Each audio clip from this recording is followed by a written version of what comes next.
Hello, everyone. Welcome back to our third episode of the podcast Echoes. We're gonna talk about local democracies and how different groups talked about it. With their different projects, and we'll start with the beef problem in Japan. So the issue with the beef production in Japan is that it was a very local, small scale process, and with the industrialization of the country, this process began to disappear a little bit, and it also affected the prices of the beef and the people that was working with the beef and the people that was going to buy them, because it was cheaper or it was more expensive. So there was like this bunch of different elements. So we can actually listen to one of the fragments that we have from the beef presentation of the group. This is a story of a life of a farmer that before World War II, he was farming and everything was okay. And after war, farm was affected by the war and they couldn't produce like before. Their production was affected by so much import. Beef production has very polluting aspects. They couldn't compete with the cheaper products in the market. Well, I think it's not an easy debate, because sometimes I think it's not easy to balance the local production and when they need to import things, because sometimes it's cheaper, but we are not helping the locals, but we are taking care of our pockets. So what do you think we should do? Because we cannot cut the imports. No. And we need to take care of the locals. But the locals are gonna sell it higher price because it's local, fresh, and all this greenwashing. But still, what you buy, the cheap one that comes from other country, and that's why the market is over, and it's probably one of the reasons why small farmers and people start to disappear, and now we all depend on the big brother, the big companies. Fully percent. So what should the locals do? No? No idea. What do you think, Ella? No. Do you remember what was the proposal that group come up with? You're asking us too much. We are going to Okay, cut that podcast. Okay, we can just cut this one. Yeah, that's not 1, happening. 2, 3. I think a small local democracy is going to save democracy. In this case, the small village people, the small beef producers, need to make like a group, reunite, and all of them do something. Do like a company, but to organize themselves and compete. They can't compete with the big one. Do you think that it's not that easy? I mean, you should gather everyone, Yes. make everyone to find a meeting point. It's not that easy also with the competition. Farmers do that. I need to bring a I don't know. parenthesis. The phrase that Sebastian just said, that local democracy will save democracy, was given to us by Daniela Chafi, our sociology professor. Local democracy will save democracy. And when we were talking with her, she said that the main ingredient in order to create local Yeah, it's the democracy willing, is wanting to participate. Yeah. Because I cannot force you to work in the local whatever we are discussing if you don't want to, and it won't work. It really needs to be like an urgent necessity of a group Participatory. of people. Yeah. And it needs to come from the heart, let's say this way. You cannot force somebody to participate in a local democracy. So if I know it's not easy for them to gather and to create something in order to survive to the imports, but if they really need it, well, they will do it. Well, we can see a good example what Chiapas group is doing in Mexico. Of course. Where the small communities reunite themselves because they don't see the support of their country, so they participate and auto-organize the local democracy to do the improvement of the effects of the earthquakes on. Let's listen In to Chiapas, the since the fragments that we government have. cannot always help the population when it's needed, or it takes too long to react to disasters or to solve problems, it's common that the population and the communities help each other and try to contribute to the problems. For example, opening roads or helping other communities instead of waiting for the government to provide food. Or in the case of earthquakes, also providing electricity if some houses still have it, or just trying to go to places that need the most help and solve what the government should do. For example, rebuilding some houses or rebuilding some areas. It's also something that communities usually do. So I think that maybe we could learn something from the Chapa project, because they were explaining that because the governance took so long to manage to do something, and they didn't actually manage to do something, so they were just wasting time.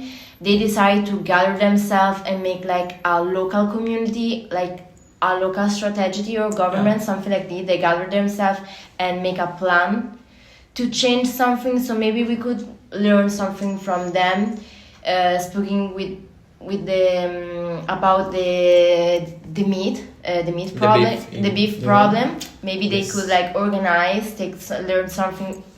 Maybe they can learn something from the Chiapas people and the beef community in Japan. The farmers could like learn something and do something also like that. Also your project. The Samis. The Samis that... I don't think that the Sami could do something like that, because they already have their governance. They just, I mean, the Sweden... So their governance is their local democracy. Yes, of course, it's a local democracy, but the Sweden governments, they recognize them, yes, but they are not listening to them, and they will never do.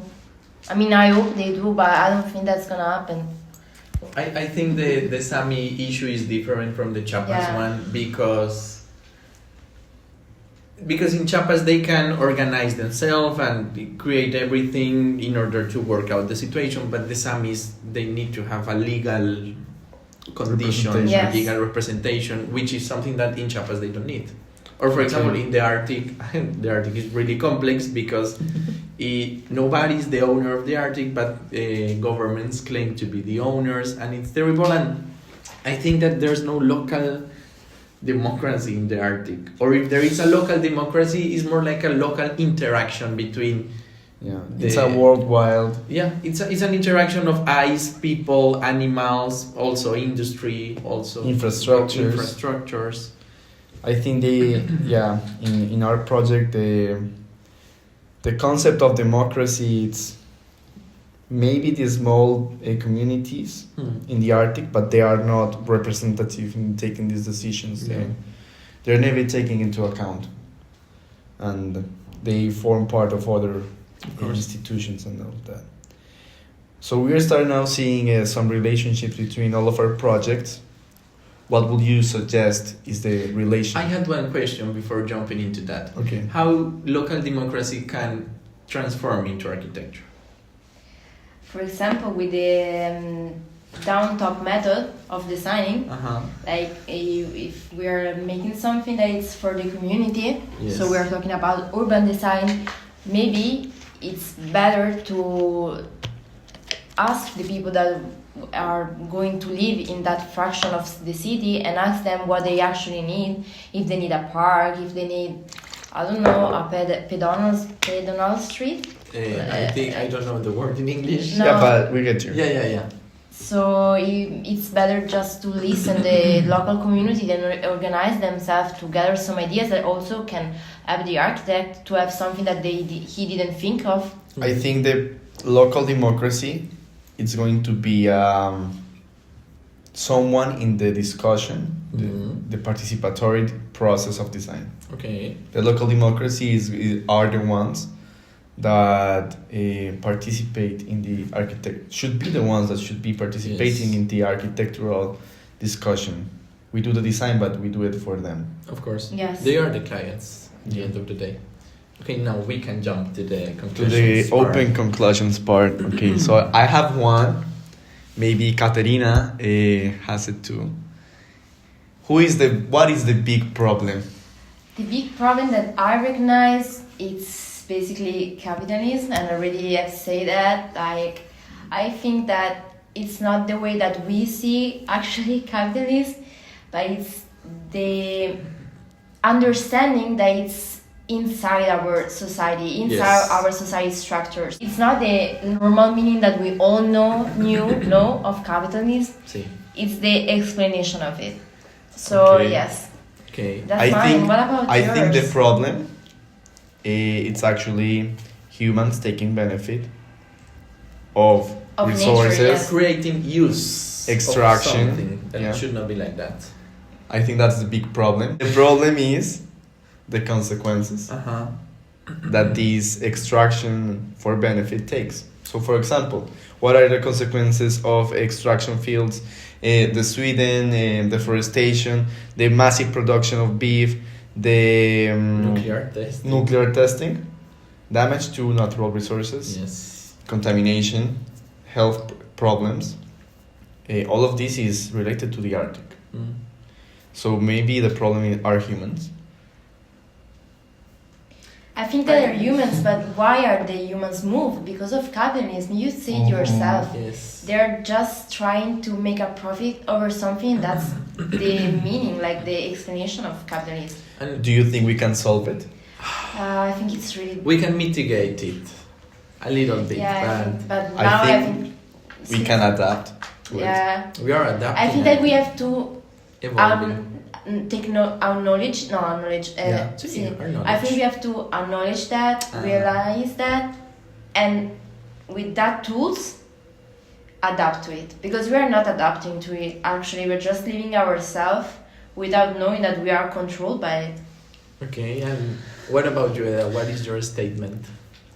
I think, like, as we said before, we should listen to the local communities and the local democracy and hear their voices and trying to make kind of like find a balance between. What's your statement, Simon? My statement is that everything we do should be for everything and everybody except humans. Okay, that's really deep. Because, for example, from all the biomass in the world, we represent like the 0.05%, and we are damaging all the 100%. So I think that architecture and what we do, the infrastructure we do, the studies we do, needs to focus into anything except humans, into nature, into the North Pole, into the forest, into the beef, everything except us. Except humans that are the ones participating in the design. That's right. We need to design for everything, everybody except for us. That's like the title of this movie: Everywhere, Everything at the same overtime. That's At a the nice same movie. time, yeah. That's a nice movie. Yeah. But yeah. Well, Okay. I think it was a nice collection of conclusions. We also invite the listeners to send us what are your statements, what do you think about... Hashtag echoes. Yeah. We want to hear about your open conclusions and maybe further more episodes. Thank you for listening. Bye-bye. Thank you so Bye. much. Bye.